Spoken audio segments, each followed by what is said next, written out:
Hello, welcome to the Book Fix Podcast, a podcast where we fix lives one book at a time, but now we're fixing lives one scary book at a time. I'm your host, Cheli. And I'm your host, Yajaira. And we are deep in spooky season, dude. I think it's almost October, right? It's like a week away. No, it'll be like 4 days away.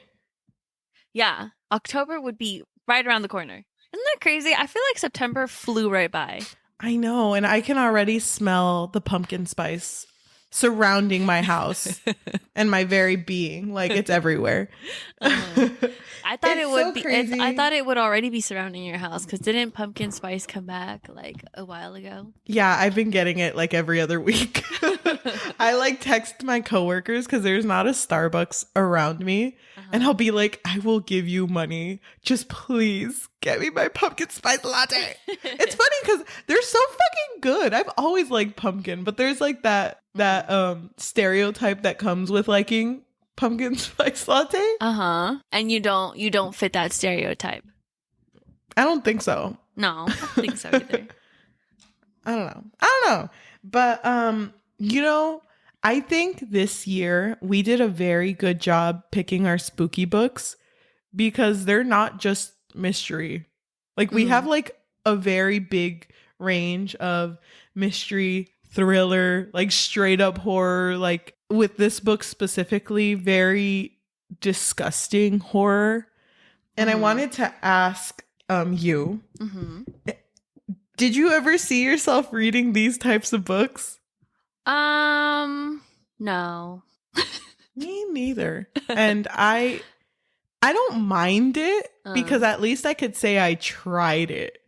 You know what I mean? But I don't want to put this type of writing down. It was just really hard to get through some of these books. So starting from now to every book we're going to talk to for the next few weeks, because I've read a couple of them already, the spookometer is going to be off the chart. I am so excited to see like where you're at in the spookometer for all of these books, because I read a lot yesterday and Cheli read a lot yesterday too. I'm just so excited to talk about all these books. And it's interesting because I think what I love about this podcast, it allows us to read things that we wouldn't have necessarily like picked out ourselves. Because sometimes when we bring a book up, sometimes I don't even know what really it's about. I just bring it up because I like saw someone say like one line about it or, mention it in some sort of Instagram reel. And I'm like, yeah, let's give it a try. Okay, well, I don't know when you want to mention our spookometer rating. We can mention it at the end when we talk about our rating. But today we are going to be reading a novelette by PC3. His fans call him, but he's Patrick C. Harrison III. And we are reading 100% Match. So this story centers around a almost 30-year-old man. I think he's exactly 30, actually. I think so. I don't remember. His name is Bartholomew Bartley, and all he wants in his life is to find his 100% perfect match, perfect girl, his love for the rest of his life. And he is someone who is super into statistics. So everything that he does in his life is with the intention of hopefully finding his 100% match. However, he is not who he seems. And when he does meet a potential candidate, they are also not who they seem to be. So if you're interested in, I would say, gore, unsettling moments, I guess, trigger warning to stalking. If you're interested in reading this book, dude, also it is very short. Trigger warning to like bodily fluids and all that. Yeah. Oh my gosh. I've seen that as a trigger warning before. And because I've never read books like that, I always thought like, what a weird thing to bring up. I get it now. I get it. Yeah. I get why that has to be a trigger warning. Yeah, I definitely get it too. Oh gosh. Okay. So Yajaira and I don't tell each other how we feel about the stories that we read, but knowing you and you knowing me, we're not really into disgusting shit. No. Like both of us, I feel, get very grossed out very easily. Yeah. We don't really pick up books like this either. Like, but this is definitely not something, had I known what would transpire, I probably wouldn't have read it. Yeah, me neither. But you had read it first and you had finished it. So we had to keep going. But I don't think you rated it on that. I think you rated it on like the content of the book and the like your intrigue in the story. So that being said, I think you're going to give this book like a 3.5. Okay. I have no idea what you would give it. I'm going to guess a 2. Cuz I don't know. Okay. I don't know if you dislike it enough for a 1. I don't know. I'm just going to guess a 2. Okay. Sounds good. So right off the bat, I do want to say I'm not a fan of dark humor and I never have been. I don't like self-deprecating jokes. I don't like that used to jokes be us, about like remember? Yeah, when we were like teenagers. Yeah. But I don't like that type of humor. I don't like humor about people getting hurt or just like humor involving any bodily fluids or anything. So I was very, very thrown off because I was under the impression that we were going to read a book that was similar to Pen Pal. Oh, okay. Yeah, when you But mentioned it wasn't. stalking, I thought it was going to be more like You on Netflix. That's what I was thinking it was going to be like, but definitely not. Yeah, so our main character, Bartholomew, who goes by Bart, just wants to find his perfect match. And I do want to say, I do find it interesting that he is basically talking to himself in this book the entire and time. telling us his story, but the entire time throwing in statistics about women.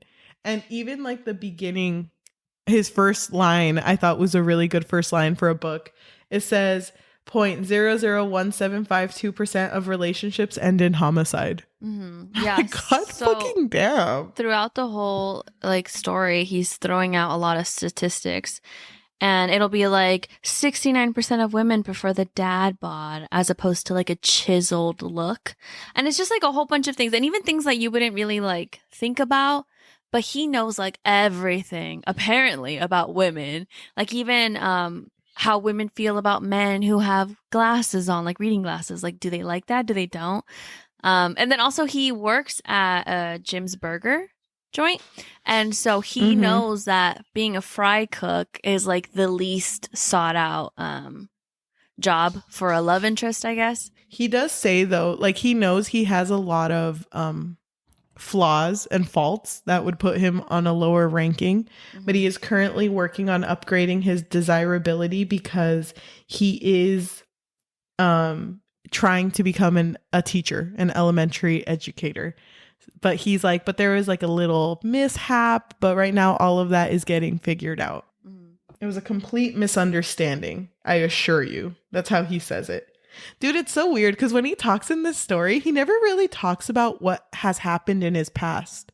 He'll just say things like, oh yeah, I'm not allowed to do this anymore because of something involving a raccoon, a cucumber, and a hammer. Yeah, it'll be like, oh, that one incident on that one hot day. It's like he makes everything so like, it's like a passing thing, you know? It's like whatever. But it like... it's weird at first, you know, I'm like, okay, he's just very particular with like the way he thinks. But then he fucking blows his nose and puts it in a Ziploc bag. And I'm like, nah. Oh my God. It's like I'm not down. Things happen with no explanation. It's like 1 minute he's just like talking about putting this in his Ziploc bag. Oh my God. Oh my God. And that part where he's like, oh, I put it in the fridge right next to my neighbor's Chihuahua. And yeah. Then when I think he's at work, but he's like, oh, I don't remember if I masturbated in this jar of mayonnaise. It's like things will just be thrown in there. And it's like, what the fuck? What is that? He talks about him cooking and then he throws the contents of his Kleenex from the morning in the cooking. And he makes no like indication of doing this out of malice, no indication of doing this for any reason. It's just kind of like, yeah, I did it. One of my coworkers had a slice of what I made. And it's like, that's disgusting. And there's even a point where he like makes chili Oh yeah, I was and gonna bring like that up too. basically like shits in it. And I was like, okay, that's disgusting. But then he has some. Yeah, and he's like, "Wow, it's pretty good." It's like, what the? Yeah, fuck? compliments to the chef. Oh, I found the line with the raccoon. It was like, he has a car. It belongs to his mom. It's a Buick. But my license was suspended after an unfortunate incident involving a raccoon, a bottle of castor oil, and a road trip down to Galveston. Or Galveston. Mm-hmm. That's fucking wild, dude. Mm-hmm. I was so... Like, the first one was weird. The first chapter was weird. Like, you Also, see the type of person he but is. also just the way that it ends. It's just like it ends with saying, That's what I was going to talk about. Before heading to bed, I shoot the kid I have chained up in the basement. 76% of women can be convinced that the sound of a gunshot was actually a car backfiring. It's like, how the fuck are you just going to end a chapter like that? But I think like... Dude, a lot of the moments in the book is just so like, oh yeah, and also I did this, but it's like no other explanation needed, I guess. It's just, yeah, it's just what happened. But I will say that one shocked me. Like, because, you know, you're reading it and it's very good at being like, okay, not what I expected from the book, but now I understand how the character is, so I can expect it from him. But then it keeps getting weirder, and that threw me off. Mm-hmm. And that actually really scared me. Yeah. So I did have to stop reading for a while because I was like, what the fuck is wrong with this guy? Mm-hmm. Oh my God. It's just so much. And the fact that he doesn't really refer to any of his victims as like a big deal. It's just like, oh yeah, that kid. You know, that's, he even like resorts to labeling people. Like there's a point where they meet someone and it's like, oh, it's that lady whose dog I killed. I kept all of the legs, left the torso. Yeah. Like, oh God. After that, he does end up going on a date with a woman named Deborah. Or no, he reminisces this, right? He says, like, I went on a date once with a blonde. And I love that he's still giving us statistics. I do wonder, are these, like, actual statistics or just based on, like, his own life? So he says, like... I feel like some of them are based on his own life, because then he talks about Deborah and about how she's not a vegan. And then it was like, yeah...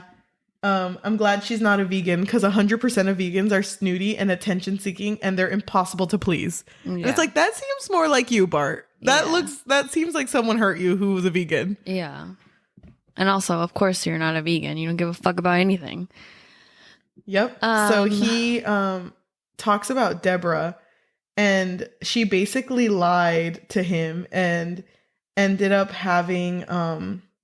No, you're thinking of someone else. No, I'm thinking of someone else. But anyway, so Deborah, I think he like kind of liked her, but not like a lot, because he mentions that they ended up going to Applebee's. He said, I wanted to give Deborah the opportunity to choose where we went, but she declined. And then he puts in parentheses, if a woman ever freely decides where to eat, alarm bells should immediately go off. It's like, this bitch doesn't even want like a girl to just like say like what she wants. Oh, but dude, he was so like Deborah was okay, but she also wanted to be a doctor, but she didn't know how to say shit. Like instead of saying intense and purposes, she would say intensive purposes. Or instead of Pacific, she would say specific. Like she would mix those. So then he's talking about how much he doesn't like her. And then the last paragraph is, 2 days later, Deborah would die after spraying herself with hydrofluoric acid that had somehow found its way into her perfume bottle. Sad, but she wasn't going to be a doctor anyway. Dude! Oh my God. Bart's kind of a bitch. I can't fucking stand Bart. And there's never a moment in this story where he isn't a bitch. Looks like he regrets anything that he's done. No, he definitely doesn't. Not at all. No. So I'm going to speed through this part, but basically he goes to go get milk one day at the grocery store and crashes into a potential candidate for his 100% match, because she's like pretty, but not too pretty. She's like kind of big, so people aren't going to hit on her. She is wearing very little makeup, which is good because it's natural beauty. And she drops her wallet. So then he gives it back to her, and that's kind of the end of that. But he really liked her because she seemed like someone who would be a good partner, just based on physical appearance alone. Because he was also someone who was really big on women not wearing too much makeup, obviously being brunette, because he said that blondes don't really want something serious, like stupid shit like that, pretty much. But after that, then he talks about Wendy, which I like the way this one starts because, again, gotta have our facts, our little stats. He's like 22% of modern relationships begin online. And so, of course, he ends up connecting with Wendy online. And to me, it kind of seemed like this one was a more like potential lover because they did keep up a online relationship. And she always declined when he was like, hey, let's talk on the phone. She would just be like, oh, I can't. Forgot why, but she was just like, I can't. And so I think that there was a moment where he mentions like that she's kind of like reclusive, right? She doesn't really like going out. And he says, excellent. True love is only really experienced when you're alone together. She said she'd never been in love and dreamed of the day when she'd be united with her soulmate because the world, she explained, created a perfect match for everyone. So now it's like, oh my God, Wendy's looking so perfect for him, right? It's like she thinks similarly to him. And so even though they're a long distance relationship, he's like, okay, you know what? 60% of long distance relationships work out. We have a good stats on our hands, right?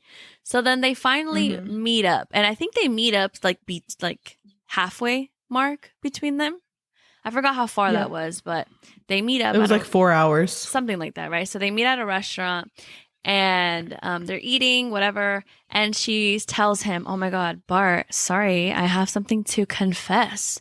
And he's like, oh my gosh, she's going to tell me that she's not actually 26 because he's like, she has crow's feet. Obviously, she's not 26.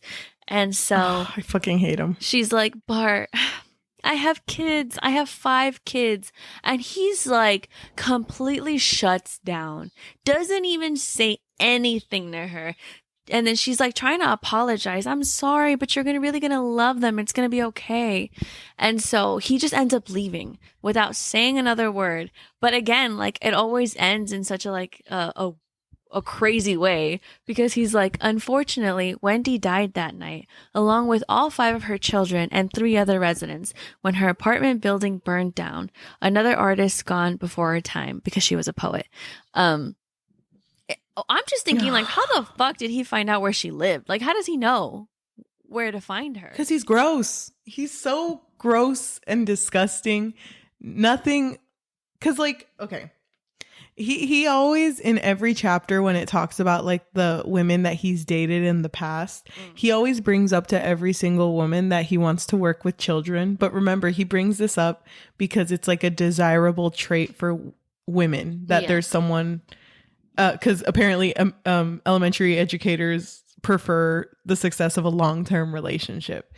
And he always brings this shit up, but then he also fucking hates kids. Like he doesn't want any kids. And he had that kid in his basement who he had shot. Like he has no intention of liking what he does. It's only because he wants the outcome of having his match. And that's so fucking disgusting to me, dude. Like I tried to view this as like, okay, what has hurt him or harmed him to make him act like this? But it's never really revealed why he's like this. No, it doesn't. Because it doesn't matter. He just is. To me, what pissed me off a lot was throughout the story, he'll be like talking to other women or he'll see other women in the freaking like neighbors that he knows, and he'll be degrading them like, oh, they're not even cute, they're not even pretty, or her boobs are saggy, but I did masturbate to her a total of 43 times. It's like, Bart, what the fuck is wrong with you?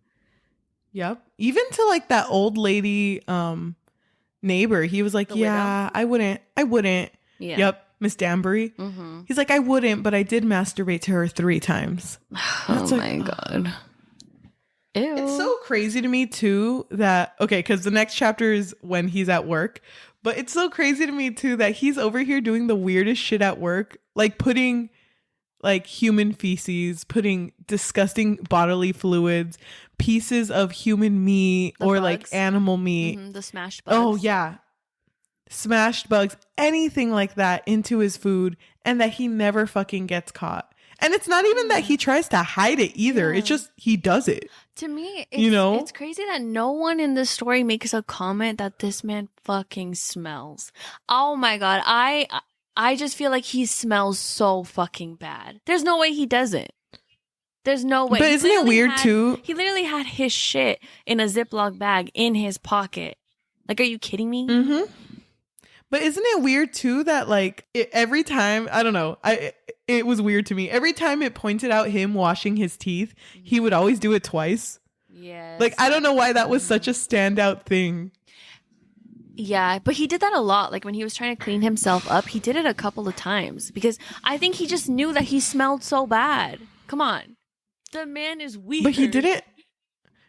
Yeah. I like how it's fucking getting to you. You're like, this bitch is just weird. Why are we talking about him? He's demented. He's crazy. I can't stand this bitch. Oh my God. But it's just like one of those people that like, because he was so unnoticed, he got away with this shit all the time. Because people don't think about him. To me, I think I was getting triggered because I was like, he's a fry cook. And people are just eating this shit. Oh my God. I'm never eating. Dude, in any place ever it's funny because I posted this online. Like I posted me reading about that first moment when he put the stuff in the burger. Oh yeah. And one of my friends like saw it and she commented and she was just like, I was eating a burger. Like you could have warned me that you were gonna read this book or something. And I was like, oh, I'm so sorry. Because it made me feel sick. I had just eaten and I was like, ugh. I don't want to read this. Yeah. Oh, and I just want to bring up his exercise that he does at the job. He just does hip thrusts. And this boy really be in the freezer just hip thrusting. If I walked into my coworker just doing that in silence, but also I think I would just walk out. The shadow box. I highlighted that because I was like, oh my God, Charlie's going to love this. Can you imagine? Like you see someone and they're shadow boxing and then they're like 100. Okay. It's like, what the fuck are you doing? But okay. Work, I guess. So Bart is at work the next day. And it's funny because this chapter just starts with 40.3% of Uber drivers are female, and I did not get one. So he just always gets males. Oh, that's when they make the chili and he puts his shit in it, and then everyone loves it, and he tries some too, and he loves it, which is gross. But whatever, he has no decency, so he just does that type of shit. But the lady that had dropped her wallet before comes into the burger place asking for him. And his coworker Rico is like, go out there, fucking go out there. She's looking for you. And her name is Sarah. And Sarah asks him to go to coffee. And they both agree to go to a local place. And he brings up the only 7% of women prefer to ask out the man as opposed to being asked out. And I thought at this point that Sarah was going to be very as demented as him. Same. And I kind of hoped that where this was going would be him going like, this bitch crazy. Oh my God. Like I kind of wanted him to experience that Joe Goldberg did in You. You know what I mean? Yeah. No, I would have been pissed. Again. I had a feeling that she had to be like him because I was like, who would look at this man and be like, yeah, that's my man right there. I knew she was crazy. That's him. But it's so weird because it's like such a good interaction that they have with each other. He talks about being really happy. I think he treats himself to like a hot dog. He's walking home. Dude, the last two fucking paragraphs in this chapter freaked me the fuck out like a lot. Which one? So let me read it to you. Go ahead. After a long shower, I pee into a coffee mug and put it in the microwave for 82 seconds and put a sleepy time tea bag into it. I drink this while watching a documentary about the prevalence of necrophilia in the concentration camps of World War II. Before going to bed, I send an email to my senator telling him he'll be assassinated in 13 days. I have trouble getting to sleep, so I stick my finger in my butt and count to 50. Oh, yeah. That's fucking crazy. The fuck is wrong with him? I don't know. Like, oh my God. Oh my God. What the fuck is wrong with this man? The email. Like, how is this man not being tracked? Yeah, that's what I was thinking too. Like, when you send a threatening email, especially to someone in politics, I feel a government official, yeah. Yeah, I feel like someone would fucking bust down your door. So yeah, this is when he goes to the coffee shop and meets up with her, realizes that the barista is the person whose dog he killed and dismembered. They have a good date, and they bring up meeting a second time. And meeting at she's her house. Yeah, she's like, well, do you want to come over and we can watch like a show or something? And he's just like, yeah. And they trade numbers. I'm guessing he's a virgin, right? Yeah, of course. 100%. Yeah. But his last statistic in this chapter was 89% of women who ask for a second date with a man desire a long-term relationship. 72% of women who ask for a man to come to their home are open to the possibility of sex. So I think he was getting excited. I think Bart really thought that this was going to work. He really thought he was going to hit home run. He was like, hell yeah, this is it. This is it. This is my moment. So this next chapter is called Post-Date Drama. And the fact that he calls this drama, oh God, dude, it's infuriating because if I were in the story and I told Bart, you literally killed someone, he'd be like, I know the drama. And I'm like, no, you literally killed someone, Bart. Like, so he'd be like, what's not computing? Don't be dramatic. Don't be dramatic. They happened to die. It was their fault for stopping me. Because he's driving his Buick that he's not supposed to be driving because of the incident that happened. And his license is suspended. And he gets stopped because of a brake light that didn't work. And the cop is like super nice about it. And is like, yeah, I have to run your plates though. And I have to run your license because it's just protocol. And so then he's like, oh, can you show me the brake light? And he goes back there and hits her with a crowbar. And like, she basically gets shoved into his trunk. She starts to shoot because she didn't die. And then he shoots his gun that he has in his car 15 times. No, he took her gun. Remember he said that he didn't know that she had an extra hidden gun? Oh, okay. You're right. Or maybe it was his gun. I'm not sure. But I do remember that he was like surprised that she still had a weapon on her. And that so gross. That last paragraph. Oh my God, dude. I feel like this story somehow just got progressively worse when it started so fucking gross. Why is he always watching the weirdest documentaries? Red flag. That night I want to say one thing that you highlighted because I totally forgot this fucking happened. What? But when the cop asked for license and registration, it says right here, pulling my license from my wallet, I hand her both items and I fart loudly because 82% of women who hear a stranger fart try to avoid interaction with this person. I fucking hate that shit. That gives me the ick. Yeah. Oh, God. It was fucking gross. Anyway, he really when this thought, chapter... like, oh, if my fart really smells right now, she'll go away. Bitch. It's like, no, Bart, you smell as a whole. Like, she should have been away. Yeah, Bart. So... Fuck. This is why you're a loser. So this chapter... Bitch. Just calling him out. That night, to celebrate a successful date with Sarah, I smear my own feces across my naked body, then violate the officer's corpse with her nightstick while I watch a documentary on extreme body modifications. You know, I feel like I don't think we gave a big enough trigger warning at the beginning of this fucking episode. I could edit and put one because I think it needs one. Oh my God. It's so disgusting, dude. And I'm just like, because it makes me think of people that are like this gross, you know, and how some things go so under the radar sometimes. And this is the man who is trying to become an educator. I just feel like there's no way one person can get away with this much. Like, there's just no way. Well, I mean, he has no contact with anyone. Like, everyone in his family has died mysteriously, but it's all because he has killed them, right? Yeah. No, yes, I agree. But also, like, just with the email alone, like, he's obviously doing things that should, alert the police or somebody, the FBI, God, anybody. So I just feel like there's no way he would get away with that. Same.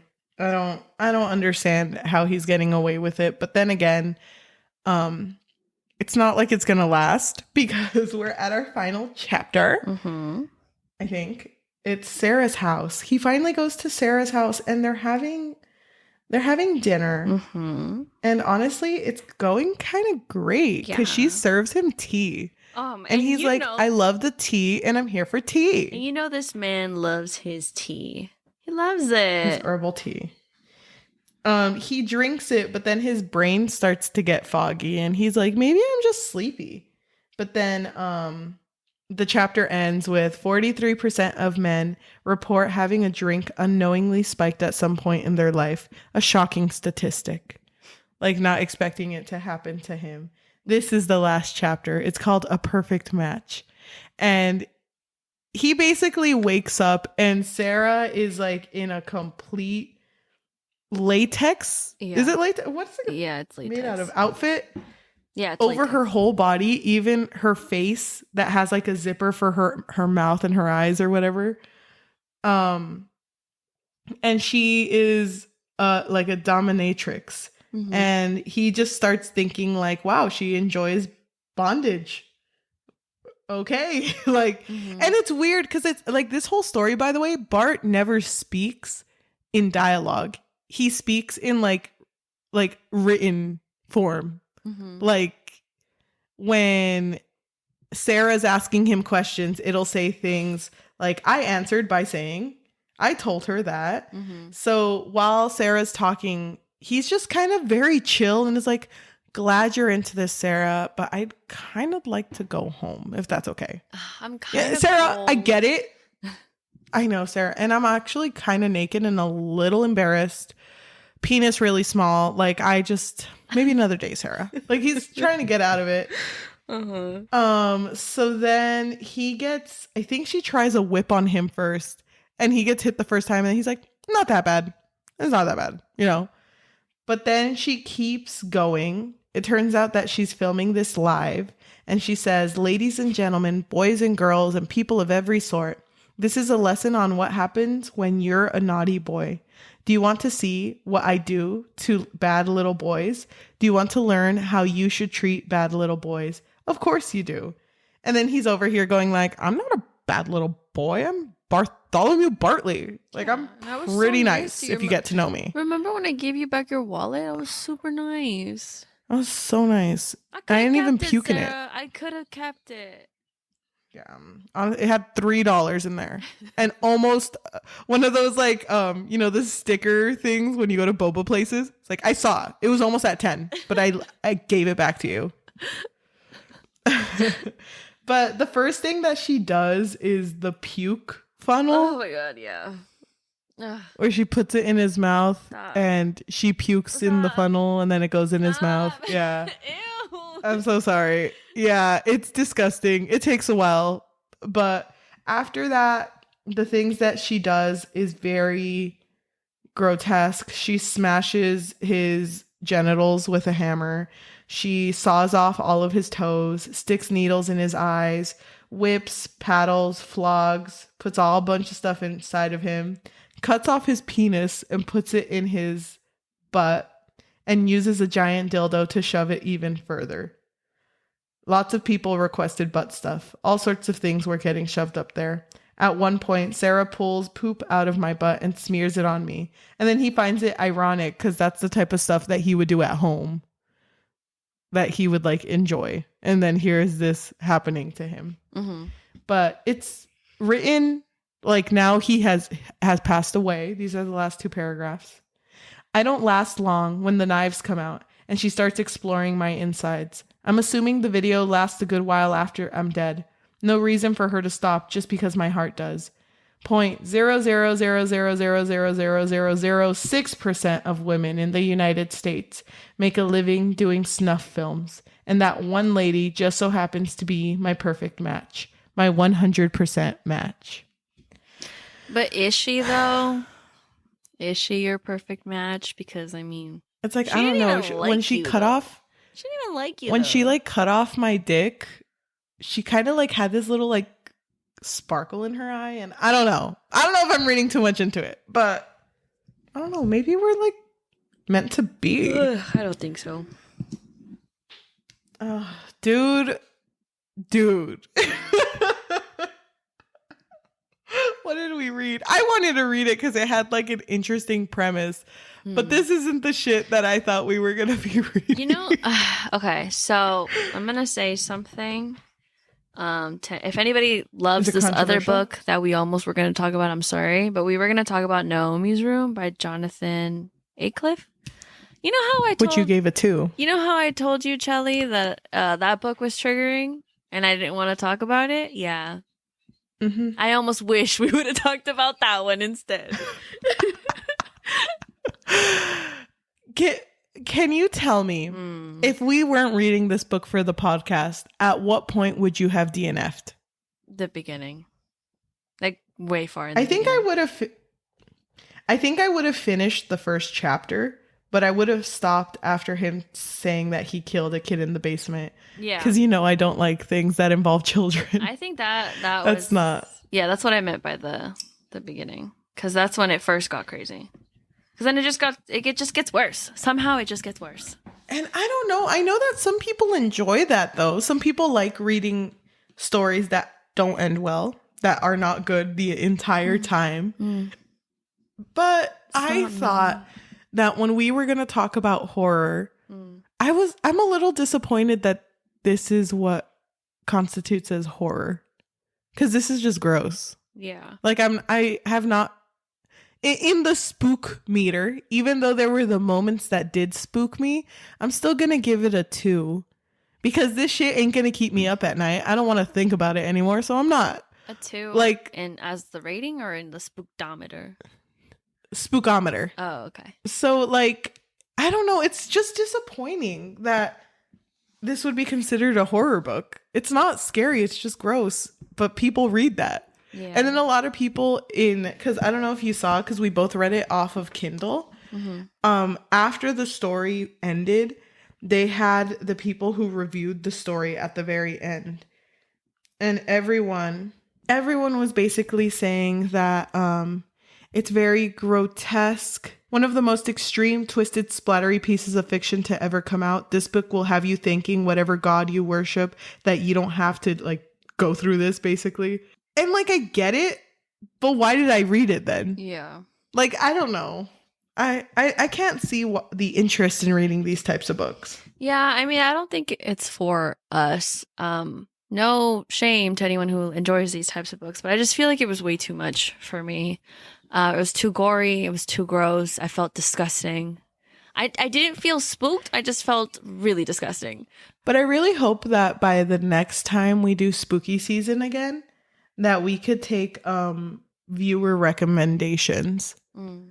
Because I think that would probably be better. Because we did base this off of, like, oh, someone talked about it online. But I would rather someone actually, like, if we told them what we were specifically looking for, that people can recommend us books that are maybe not like this one. But I feel I did not enjoy reading this book. But I feel like some people could still recommend a book like this, though. You know? Like, yeah, but our viewers would never do us dirty. But we're always reading, like, different things. So I don't know. I don't mind having read it, though. Like, I read it and now that's just what it is. Like, I could say that I read it. But I don't know. It disappointed me. I didn't like it. I wish I honestly wish I wouldn't have read it. I feel like if we were to, when we pick our, like, favorite read, this would be my I wish I could burn this out of my brain read. You know? Like, this. Yeah, we need to make the tier list one longer, because our tier list usually has 1, 2, 3, 4, 5 things on it. We need to add another one on the bottom and just be like, sadly, I remember it, but I'm going to try to burn it off of out of my mind with therapy. Yes. Like, it's really, really bad. Yeah. I cannot wait for this tier list when we reminisce about this stuff, because I know for a fact that as soon as this book comes up, we're going to be like, this bitch. This fun. I do want to say, though, that the author, PC3, does know how to write. I'm not taking that away from him. He did a really good job telling the story. I could imagine it. I just wish that I didn't want to be put through that. But overall, I wouldn't give it a 1. I think I would give it like a 2.5. Nice. I'm trying to see what else he's written, but I don't think I've read anything from him. There was that other one everyone was talking about. Which one? Grandpappy, that apparently is worse. Oh, God. No, I'm good. Did you know that there was an alternate cover for this book? What was it? It's basically the same thing, like the same face, but on it has like a little summary, and I want to read it to you because I thought it was really good. Let me see. On the cover, it's just half of the face. This is what the back of the book looks like, apparently. And it says, Bart is 30, he is bald, he is overweight, he wears glasses, he's a fry cook, he hates cats and kids. Bart occasionally does very bad things. He is looking for his perfect match. He has done the research. Wasn't that the summary in Goodreads? Oh, was it? Yeah, I think that's also the back of the book. Okay. I thought that was cool. I thought that was the front, but what did you rate it? I'm not a fan of this either. Again, no shame to anyone who likes this types of books, but to me, it just kind of feels like I would really rather read anything else. I think it was after this book when I first started feeling kind of like, you know, what was your spookometer? I miss romance. I think, I don't know, because I guess maybe I was a little spooked. I'm not sure. It was definitely unsettling. I guess I would give it like a 2.5 on the spookometer. But it was also I get it. Short, so. Can I say something? And this is just for you. It's not for the listeners, so please cover your ears. Even though I don't like this book and gave it a 2, I still don't hate this book as much as one of the other ones that we read. Oh, okay. Nothing but Black and Tea. Yeah, that's coming up like maybe later. Okay. I think I would give this book a 1. Actually, if I could not rate it, I would not rate it. But I would give it a 1. You don't have to rate it. You don't even have to say you read it. You could just leave it in the past. No, I'm going to give it a 1. I'm going to give it a 1. Oh my gosh. I'm sorry to those of you. Can I just bring up that on here someone said this book was a lot of fun. Bart is a really quirky, lovable character. What the fuck? What the fuck? Did we read the same book? I know. He's over here reading someone's fan fiction. Why don't you look? What do you want to look for? The good review or the bad review? I just want one that's unhinged. God bless Storygraph.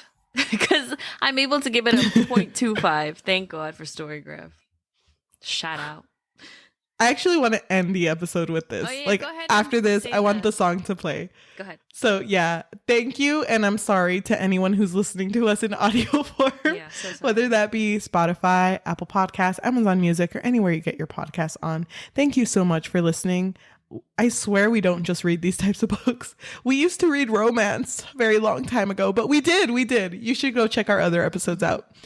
If you could please leave us a rating of 5 stars and a review, maybe recommending us some good romance to get back into it, that'd be amazing. If you are wanting to help us and you have a little bit of extra money, what can they do? So we did make a Patreon, and for the moment, it really just serves as a way for our listeners to let us know that you really appreciate us, maybe enjoy our content a little bit. You can find us on patreon.com/bookfix. If you are watching us on YouTube, thank you so much. If you can like, comment, subscribe, and hit that notification bell, we post every Tuesday and Thursday, which we have been doing so diligently. So congratulations to us, I guess. Yeah, so I'm just going to read the first I'm just going to read the first 2 sentences from this review. It starts off with a quote. This comes from Angel on Goodreads, who gave it a 5 out of 5. I have trouble getting to sleep, so I stick my finger in my butt and count to 50. Okay, well, most people count sheep, but I guess if that works, okay. Oh my god. This one is written by Nastia. They gave it 1 out of 5. They said random acts of violence randomly written in your story with no context, no reason, really hinder it from shining. This book had potential, but it was so fucking random at the end of every chapter that it felt like it was written by some depraved child with no knowledge of literary theory. Oh my god. Thank you so much for listening, and we will talk to you next week. Bye. Bye.